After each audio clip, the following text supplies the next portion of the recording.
Hello दोस्तों, स्वागत है आपका अपने यूट्यूब चैनल गायत्री मेडिकल में, जहां आप पाते हैं दवाइयों की संपूर्ण जानकारी। आज के इस वीडियो में हम बात करेंगे क्रेमाफिन प्लस सिरप के बारे में। यह एक लेक्सेटिव सिरप है जो कि कॉन्स्टिपेशन से संबंधित समस्याओं को ठीक करने के लिए यूज की जाती है। जानेंगे इस सिरप के composition, use, dose, side effect और प्रिकॉशंस के बारे में, और साथ ही जानेंगे इस सिरप के साथ कौन कौन सी दवा नहीं लेनी चाहिए।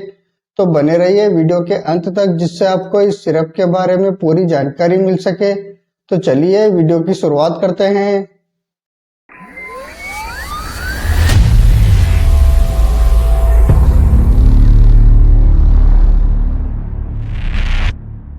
क्रेमाफिन प्लस सिरप की बात करते हैं तो यह एक लेक्सेटिव मेडिसिन है जो कि कॉन्स्टिपेशन यानी कब्ज से संबंधित समस्याओं को ठीक करने के लिए यूज की जाती है। अब बात कर लेते हैं कंपोजिशन की।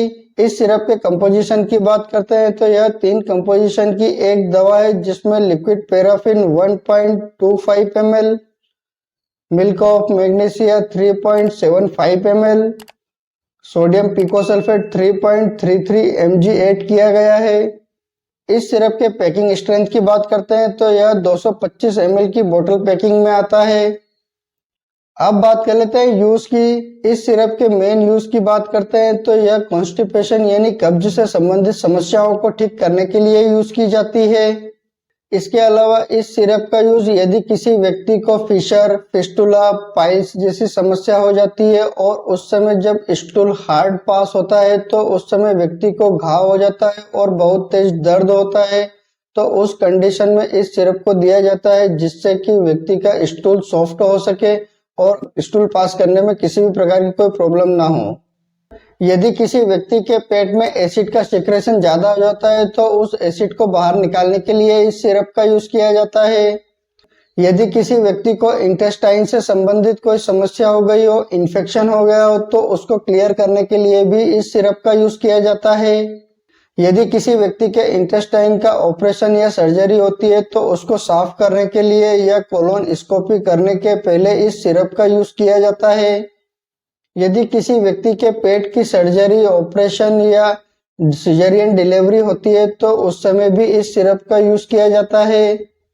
ओवरऑल इस सिरप का यूज कॉन्स्टिपेशन या कॉन्स्टिपेशन से संबंधित सभी समस्याओं को ठीक करने के लिए इस सिरप का यूज किया जाता है। अब बात कर लेते हैं डोज की। इस सिरप के डोज की बात करते हैं तो इस सिरप को व्यक्ति की बीमारी तथा एज और वेट के हिसाब से इस सिरप का डोज दिया जाता है।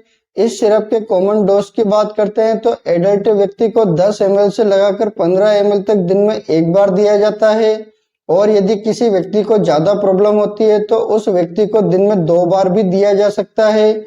और इस सिरप को खाना खाने के पहले तथा खाना खाने के बाद दोनों समय में कभी भी यूज कर सकते हैं। और यदि आप इस सिरप को रात को सोते समय लेते हैं तो आपको बहुत अच्छा रिजल्ट मिलता है। लेकिन एक बात का ध्यान रखें, जब भी आप इस सिरप का यूज करते हैं तो इसको यूज करने से पहले आप इसे अच्छे से हिला लें और उसके बाद ही इस सिरप का यूज करें, क्योंकि यह सस्पेंशन फॉर्म में आती है। अब बात कर लेते हैं साइड इफेक्ट की। इस सिरप के साइड इफेक्ट की बात करते हैं तो इस सिरप के कुछ कॉमन साइड इफेक्ट हो सकते हैं, जैसे nausea, vomiting, abdominal pain, headache, diarrhoea, loose motion, dry mouth, loss of appetite, allergic condition. इस प्रकार के कुछ कॉमन साइड इफेक्ट हो सकते हैं। इसके अलावा अगर और कोई साइड इफेक्ट होते हैं तो इस सिरप को लेना बंद करें और अपने डॉक्टर से कंसल्ट करें। अब बात कर लेते हैं ड्रग इंटरेक्शन की। इस सिरप के साथ कौन कौन से ड्रग इंटरेक्ट करते हैं तो इस सिरप के साथ क्रिप्टोफिल, फेक्सोफेनाडिन, रोजावास्टिन, एजिथ्रोमाइसिन, सिफोडोक्सिम, टेट्रासाइक्लिन, इट्राकोनाजोल, ये कुछ ड्रग है जो इस सिरप के साथ इंटरेक्ट करते हैं। इसलिए आप इस सिरप के साथ ये ड्रग बिल्कुल भी यूज ना करें। अगर इस सिरप के साथ ये कुछ ड्रग यूज करते हैं तो आपको किसी भी प्रकार की कोई प्रॉब्लम हो सकती है। अब बात कर लेते हैं प्रिकॉशंस की। इस सिरप के प्रिकॉशंस की बात करते हैं तो यदि किसी व्यक्ति को इस सिरप से किसी भी प्रकार की कोई प्रॉब्लम होती है, एलर्जी होती है, तो आप इस सिरप का यूज बिल्कुल ना करें। यदि कोई व्यक्ति अल्कोहल का यूज करता है तो उस समय भी इस सिरप का यूज बिल्कुल ना करें। यदि कोई लेडीज प्रेग्नेंट है या ब्रेस्ट फीडिंग मदर है तो उस समय आप अपने डॉक्टर की सलाह से ही इस सिरप का यूज करें। यदि किसी व्यक्ति को अपेंडिक्स, इंटेस्टाइन या लीवर किडनी से संबंधित कोई समस्या होती है तो उस समय आप इस सिरप का यूज न करें, क्योंकि इस बीमारी में यह सिरप कॉन्ट्राइंडिकेटेड होती है।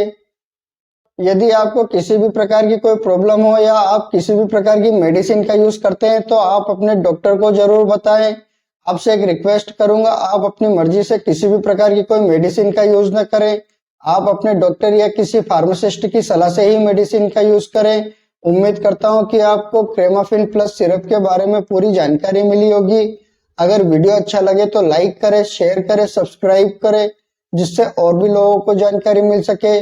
जय हिंद, जय भारत।